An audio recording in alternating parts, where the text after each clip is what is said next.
মুফাসসিরিনগণেরা বলেন হাবিব মানে কি? হাবিবুল্লাহ, যার যিনি হাবিব। ওদিকে তো খলিল মানে খলিল যিনি, যার খলিল তার জন্য সবকিছু করেন। আর হাবিবুল্লাহ মানে হচ্ছে হাবিব মানে তিনি, যে হাবিবের জন্য যার হাবিব তিনি সবকিছু করতে পারেন। কথা বুঝলেন না? কথা বুঝেছেন? হাবিবুল্লাহ মানে কি?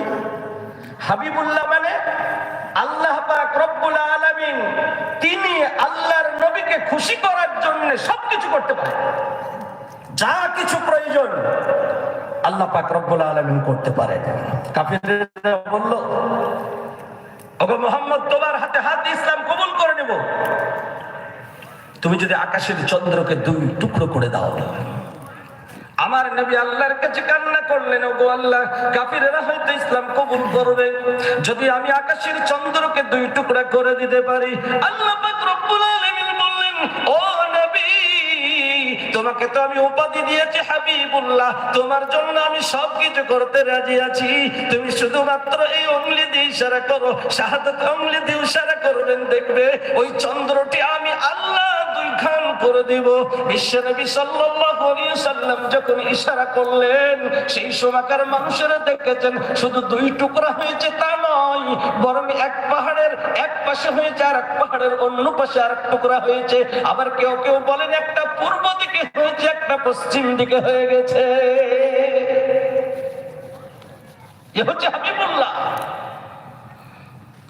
আল্লাহর নবী বিশ্ব নবীর কাছে এসে যখন বলল, নবী, আমাদের হাতে কি আছে তুমি যদি বলতে পারো তাহলে ইসলাম কবুল করে নেব। আল্লাহর নবী সিজদায় পড়ে গেলেন, আল্লাহর কাছে বললেন, ওগো আল্লাহ, এরা ইসলাম কবুল করবে, আপনি আমাকে এতটা ক্ষমতা দেন যে হাতের মধ্যে কি আছে আমি বলে দেব।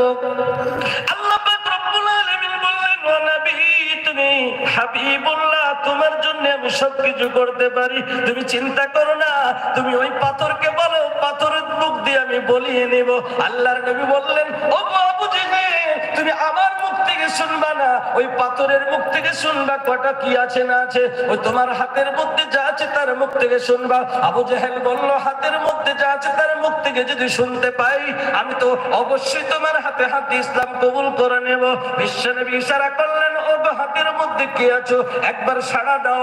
সঙ্গে সঙ্গে 5টি পাথর বলে দিল, আমরা হাতের মধ্যে 5টি পাথর আছে। কালিমা পড়তে লাগলো, লা ইলাহা ইল্লাল্লাহ, লা ইলাহা ইল্লাল্লাহ, লা ইলাহা ইল্লাল্লাহ। এই কালিমাটাই তো আমাদের সব নাকি? এই কালিমা না পড়লে মুসলমান হওয়া যাবে?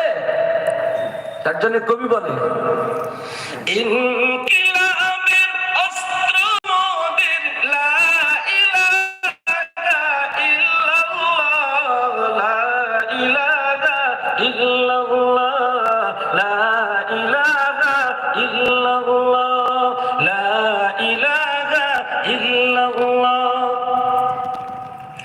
এই কালেমার পথ ধরে সকল বাধা যাই চলে, এই কালেমার পথ ধরে সকল বাধা যাই চলে, যাই রে যায় তাই গড়ে সে তাই বিপ্লবের লাল কেল্লা, লা ইলাহা ইল্লাল্লাহ, লা ইলাহা,